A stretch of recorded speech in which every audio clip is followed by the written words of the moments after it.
Guys, today we're back with another video.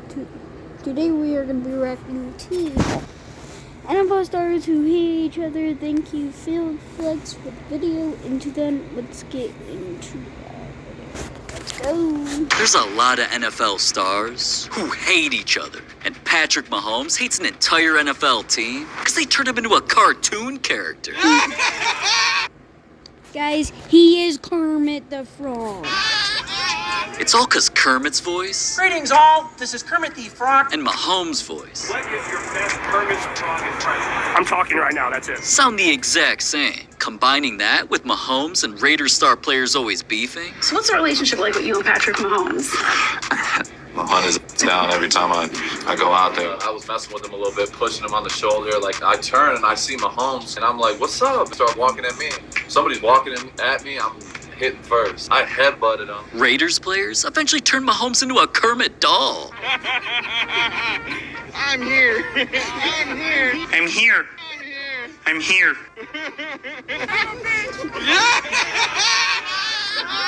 This had fans trolling Kermit Mahomes, posting memes, sending frog emojis, and even saying it's going to be great to watch him cry again. Now, you could tell Mahomes was already hating all of this, but his hate went to a whole new level during his next game, because fans showed up dressed in Kermit costumes and even holding Kermit dolls. But still, Mahomes' hate towards those fans and the Raiders definitely isn't as crazy as Travis Kelce's beef with another NFL star that got him fined over 11 grand. That beef got started during Chiefs vs. Broncos, when first Kelce saw his quarterback take a cheap shot from Von Miller. Then right after, not only did Von body slam Kelce, Von put his sack all over the quarterback and got disrespectful with a little celebration.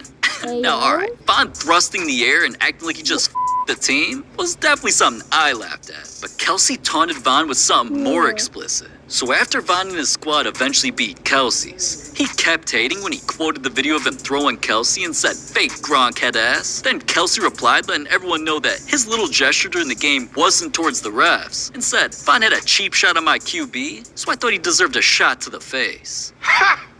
Gay! Now, alright, putting that in another dude's face is obviously weird, and the NFL agreed. So Kelce's inappropriate gesture got him fined over $11,000. But Stephon Diggs' hate towards another NFL star almost got his ass beat by an entire team.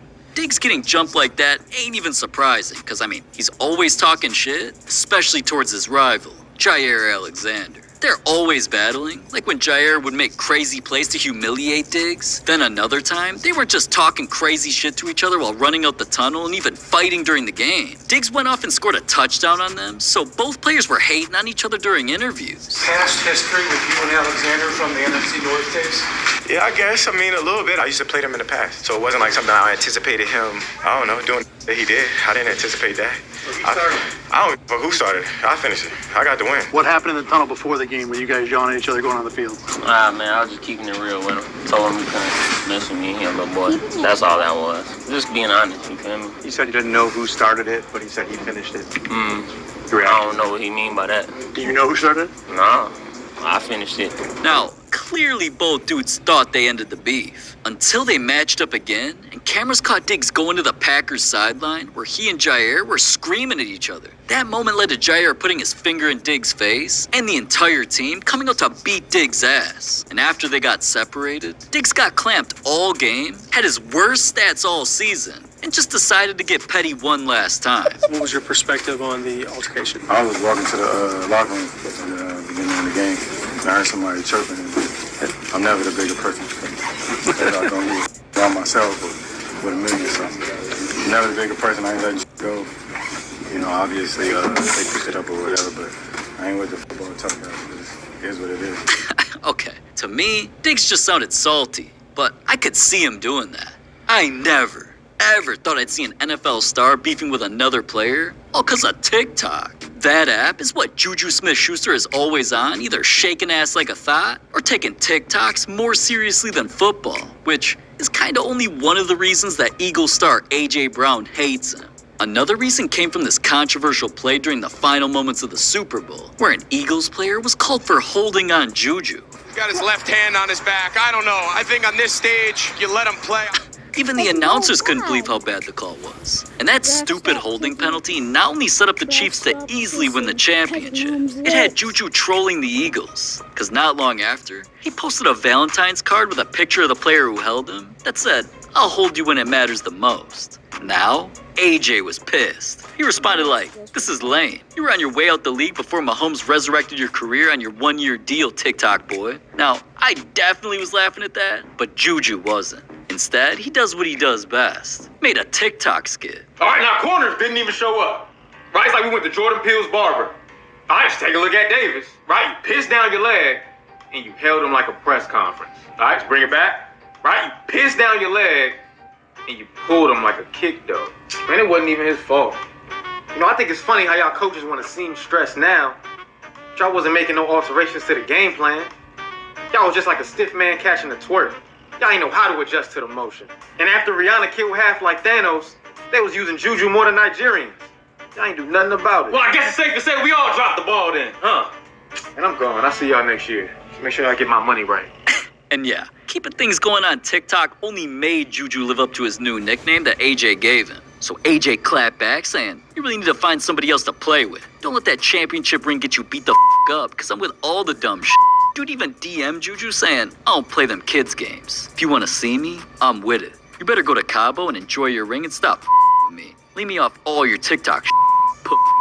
Damn. But beefing over TikTok is one thing. Another NFL star's hate for a different player got turned into a song by NBA YoungBoy. Nigga play gon' get his head, boys. You know how we come. Now this hate didn't just involve rap records. It actually fueled Malik Neighbors to set an NFL record. Because before the Giants rookie even played his first game, he was asked if there was one player that he couldn't wait to match up with, and for some reason, he called out a star on his team's rival. Trayvon Diggs. After that, fans tagged Trayvon Diggs and said things like, "Young fella ready for that smoke." Now, obviously Trayvon felt like he was being called out in front of the entire world, so his Twitter fingers clapped back like, "Giants been getting belt to ass for some years now," which only sparked even more hate when Malik saw it. Then he responded with some YoungBoy lyrics.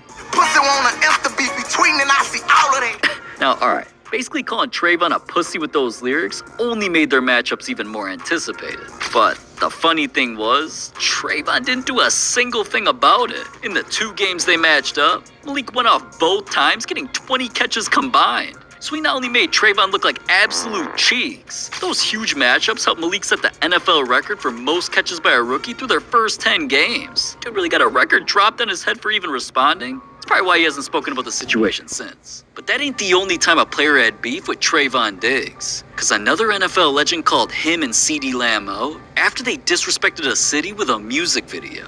The Cowboys had just gotten their backs blown out in their own stadium by their in-state rivals. But Trayvon and CeeDee didn't give a single shit. They instantly hit the club right after, where they were seen apparently shooting a music video.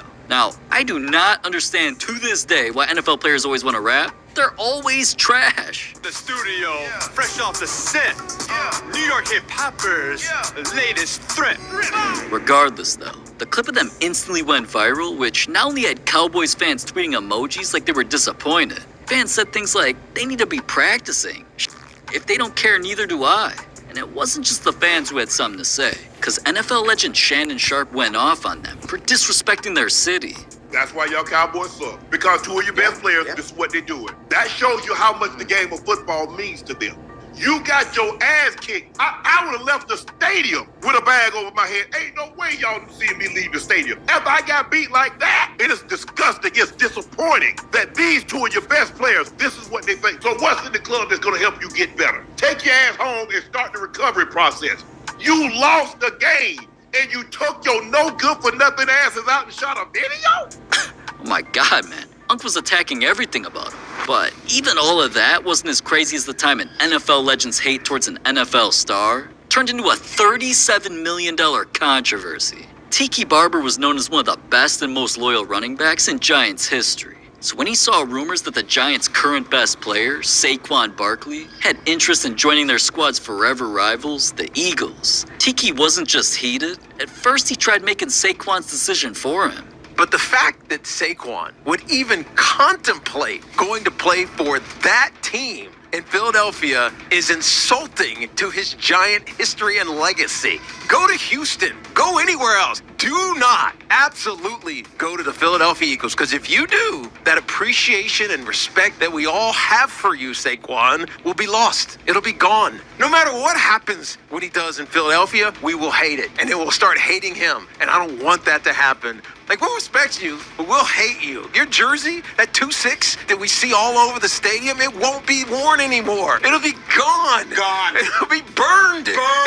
In some cases. Yeah. Do not, without any doubt, go to Philadelphia. Do not. But not long after claiming that if Saquon went to the Eagles, he would be hated, news broke that Saquon joined him on a deal worth over $37 million. So this had Tiki talking more trash than ever. And Saquon has already taken to Twitter himself to say thank you to everyone who's shown me love and support over the past 6 years. Forever grateful. Excited for the next chapter. Blue heart emoji. He's dead to us. Because he won't say it. You're dead to us, Saquon. Good luck. You're dead to me. Now, okay, man. Saying Saquon was dead to him and damn near the entire franchise was just asking for a reaction. So that's when Saquon not only said, hey, I got the deal I wanted, secured more, which wasn't given to me before. So if fans are going to hate me for that, so be it. But I never turned my back on my teammates and always had theirs. Then he came at Tiki directly saying, you've been a hater since I got to New York.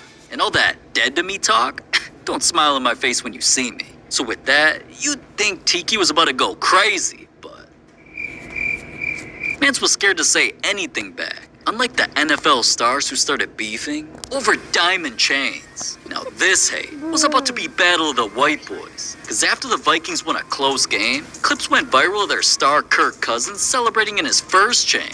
That was CD's chain, so he was a seat behind me. Chris Boyd put that on me, and we had fun with that. I'd never actually put a chain on, so that was my first experience of what that feels like, and honestly, it was very empowering. And once he felt that for the first time, dude got addicted to rocking diamonds. That's why after dominating another squad, Kirk was seen getting hype with his boys while wearing all of their chains. Now the situation was going viral everywhere, and Kirk was getting all the attention. So that's probably why another NFL white boy tried copying him. After the Commanders won a game, Taylor Heineke was seen with hella diamond chains. And hold on, man, dude never dressed like that before. Everyone knows this is how he usually dresses on game days. So of course one of Kirk's teammates quoted the video saying, stop trying to fucking be us, lames. He couldn't hold Kirk's jockstrap. Find your own trend. Now after all of that, the Vikings eventually matched up against the Commanders, and not only did they beat them, Kirk got so disrespectful with the amount of chains he wore that it made the news. Kirk Cousins wearing, I think he said 7 chains and no shirt. Kirk O. Chains was just living it up in his own private nightclub and thought he became the king of white boys wearing chains or something. Big Kirko wakes up dripping like this. This had the trend become so big in Minnesota that even young fans came to games rocking them. The young kid in the stands who was shirtless, I mean, that was just tremendous. Guys in the huddle are just loving it. They just were laughing so hard. So we got to come up with a name for him, maybe get him some tickets and bring him back. But this was about to become a whole other issue, and the Vikings' own supporters copying the look wasn't the problem. Their rivals posting a pic of their star, Jared Goff, rocking diamonds during a photo shoot was. So Vikings fans were so pissed that another player was trying to copy their star that plenty of them went crazy talking shit. From claiming Goff wanted to be just like Kirk, to saying whoever runs this page is a fucking cornball. Some of them even attacked Goff personally when they said things like, you look like a fucking moron. And nobody wakes up and says, I want to be Jared Goff, man. Thank God I ain't a Lions fan. They got cooked. But Antonio Brown's hate towards a different NFL star only happened after he clowned someone who died. Damar Hamlin just collapsed to the ground in the middle of the game. But he didn't just suffer cardiac arrest and get rushed to the hospital. Number one is God. Always believe in that, and amen.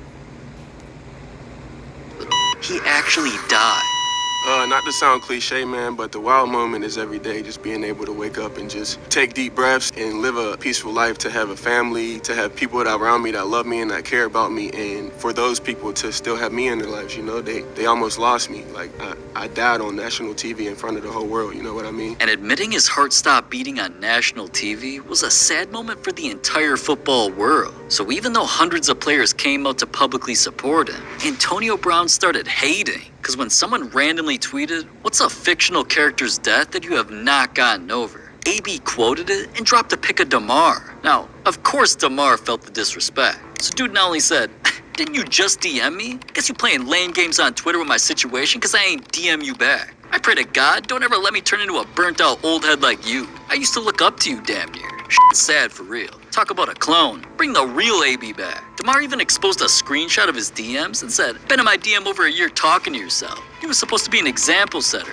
Now you're the biggest weirdo we know. Get off Twitter and go do some work with kids or something. Hashtag pray for AB. Now, alright, there was absolutely no way that the biggest troll in NFL history was gonna let DeMar get away with saying all of that. So AB tweeted, somebody run my Twitter, this entertainment. I'll leave your ass sleep in a field for real. Boy, you don't know me like that. My therapist told me you NFL self-esteem is weak, and I'm always looking down. Now, I don't know if that's really AB, or if that's the CTE talking. Either way, these dudes clearly hate each other, but not as much as Tom Brady hates the NFL star that ruined his entire legacy. Brady?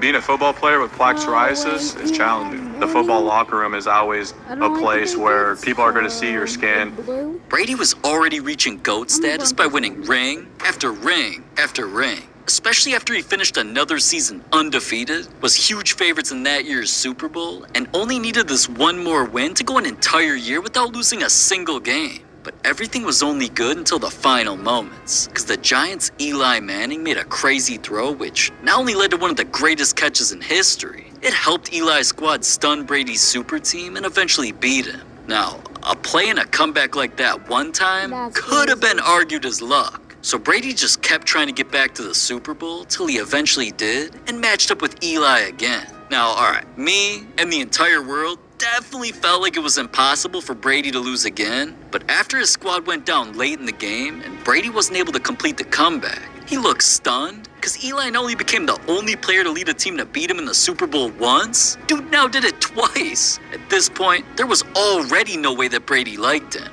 And to make their beef even worse, Eli's been trolling Brady ever since. It started with Eli saying, I've been around Tom numerous times. The losses still bother him a little bit, especially the one when they had the chance to go down as the greatest team alive. Then when Brady was in a baseball commercial where it showed him being a legendary MLB player, Eli trolled Brady while wearing baseball gear from the Giants just to remind him of the team that always beats him. Man, what a run you had. 23 years, 7 world championships, multiple MVPs. You're a Montreal legend. Personally, my favorite moments were those Giants championships. You got a special place in the hearts of all of us for San Francisco. Alright, and if baseball wasn't enough, right after Brady went viral for becoming part owner of a soccer team, he was always seen supporting him and pulling up to games. So one of their rivals posted pics of Eli wearing their jersey and said, we're honored that Eli has coincidentally joined our fan base just in time for our match against Tom Brady's team. And Eli even quoted this to tag Brady just to say, now I can beat Brady in football and football. It really seemed like dude was just trying to get under Brady's skin any chance he got. But things were about to get even crazier. First, Eli called Brady out during a rap battle. I'm Eli Manning. I'm nice. Tom Brady's the GOAT. Psych! I beat him twice! Hold me back! Hold me back! Hold on. Dude really thought those bars were hard? Whatever. He took the trolling even further, because when dude found out that Brady was signing jerseys, Eli got someone to sneak his jersey into a pile. And funny enough, Brady did sign it, but not with his name. He wrote, "F off." Then during the roast of Tom Brady, he was actually welcoming anybody to clown him in front of the entire world. But Eli tweeted, now, I thought about attending the roast of Tom Brady last night, but I did not want to roast him for a third time. Damn. And just when you think the clowning couldn't possibly get any crazier, their most recent moment between them was so crazy it made the news. Because we've got Tom Brady, and he's like, without the shirt, he's like, look at my big catch. Right. And then Eli Manning responds and is like, oh, take this, Eli's Tom Brady. Always there. Yeah. He's always there to ruin Tom's big day, Tom Brady's big day. My God, man, Brady can't even go fishing without getting trolled by Eli. So, to be honest, not only do Brady and Eli clearly hate each other, I don't think their beef is ever going away. But this video will go away if you don't click it. And as you can see, things are a whole lot crazier. Well, guys, maybe I'll react to that next. But till then, see y'all later.